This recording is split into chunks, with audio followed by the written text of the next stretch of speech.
El procedimiento ordinario.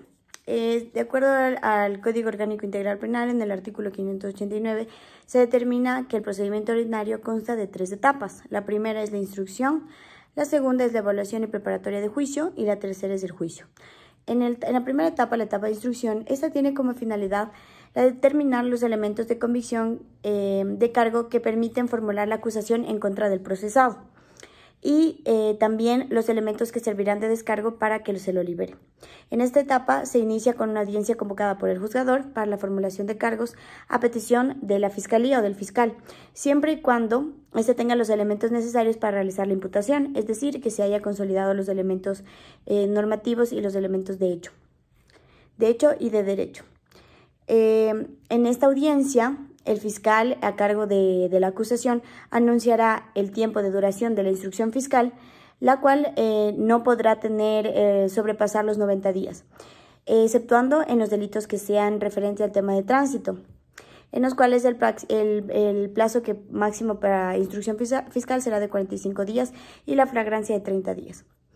Cuando existe vinculación a la instrucción o reformulación de cargos, el tiempo podrá aumentar, pero nunca se podrá sobrepasar los 120 días. Si esto llegase a pasar, este proceso y las diligencias realizadas en el mismo no van a tener ningún valor. Si el fiscal a cargo del caso, antes del vencimiento de los plazos de esta instrucción, encuentra datos que le permitan presumir que van a existir autoría o participación de otras personas adicionales a la persona procesada o los procesados, tendrá la capacidad de solicitar la vinculación de estas personas a la instrucción fiscal. Para ello, realizará una audiencia adicional y el plazo de esta instrucción se va a ampliar hasta un máximo de 30 días adicionales.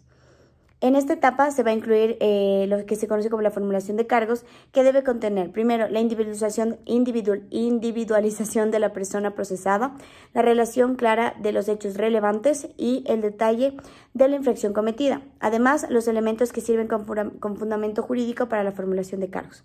Durante el periodo de la instrucción, los sujetos procesales pueden solicitarle al fiscal a cargo la realización de las pericias necesarias para obtener los elementos de convicción.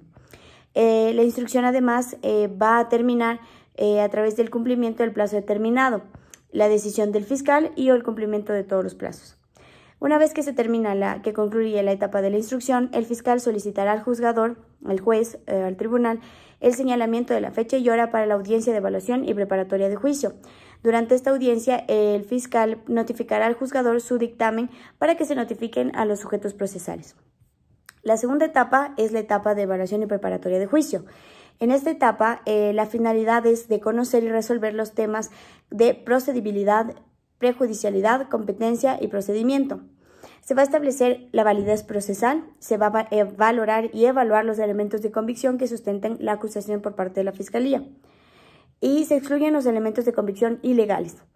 Se van a delimitar los temas a debatir en el juicio de forma oral y se anuncian las pruebas que serán presentadas en la audiencia de juicio y los acuerdos probatorios a los que han llegado las partes de ser el caso. Para la sustentación de la audiencia preparatoria de juicio, se debe seguir las siguientes reglas. Primero, el juzgador resolverá sobre los temas referentes a los vicios formales de lo actuado hasta el momento de la audiencia procesal y, si es del caso, se los tendrá que subsanar. 2. El juzgador resolverá temas de procedibilidad, competencias y cuestiones de procedimiento que pueden llegar a invalidar el proceso. 3. El fiscal expondrá los fundamentos de su acusación y el defensor público o privado emitirá sus líneas argumentales a favor del acusado. 4. Si no existen vicios de procedimiento que afecten esta validez procesal, la audiencia va a continuar con las siguientes situaciones. 1.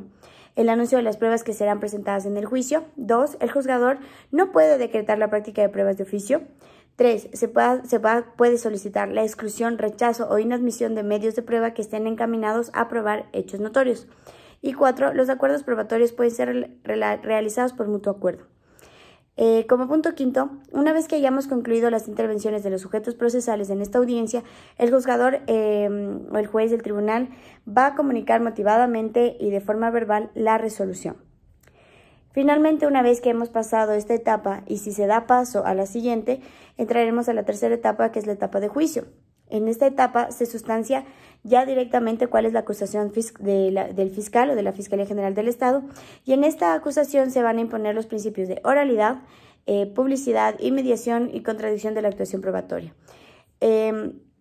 Al juez le va a competir notificar tanto a los testigos como a los peritos para que comparezcan a la presente audiencia, a la audiencia de juicio, pero es responsabilidad de los sujetos procesales llevar a dichos peritos y a dichos testigos a que asistan a la audiencia.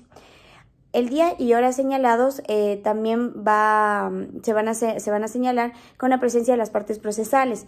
El juez instalará la audiencia de juicio oral y concederá la palabra primero al fiscal, a la víctima, y puede ser también a los acusadores particulares o públicos, y por principio de contradicción se también dará la palabra al abogado de la defensa y se irá alternando, es decir, de acuerdo a la intervención de cada uno. Primero será el fiscal, puede ser, si es que existe acusador particular o público, como segundo, y tercero la defensa, y se puede hacer y se regresará de manera alternada por principio de contradicción. Una vez que está pasada esta situación, se presentarán las pruebas y los testigos de ambas partes, de las partes procesales que estén presentes.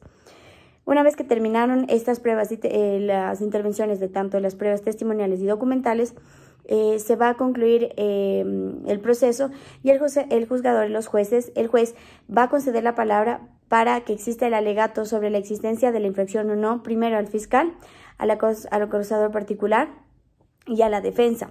Una vez que se presenten estos alegatos por estas partes, el juez va a declarar concluida la terminación del debate y de la audiencia, y el tribunal deberá deliberar antes de anunciar su decisión judicial o sentencia. Una vez que ya se emita esta sentencia de forma verbal y motivada, también se notificará a los casilleros judiciales de las presentes partes, y posteriormente se podrá continuar con las siguientes instancias, de acuerdo a lo que considere cada parte procesal.